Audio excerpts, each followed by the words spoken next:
Mayong hapon karatong tanan mga kamistri and welcome back to my vlog. Dako kayo ang kalibutan.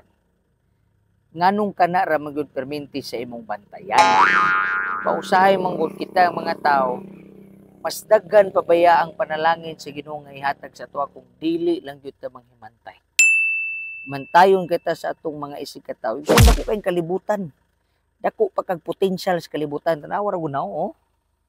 Tanawar gud nang himo sa Ginoo hastang dako ana. Kita ni mo na. Oh. Perti kalawak sa gihimo sa Ginoo.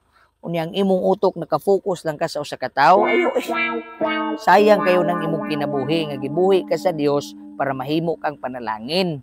Mo bitaw nang ingon ng Ginoo sa Matthew 5 verse 16, let your light so shine before men. Ang pagsanag aning imong kahayag nga ikaw mismo sa kadako sa kalibutan nga gihimo sa Ginoo mga kamisteri, usar ka tawo nga imong makita unyang imo pag yung kanunay makita ang iya pag yung sayop. So na kung klaron dako kaayo gihimo ang Ginoo tanawa na oh.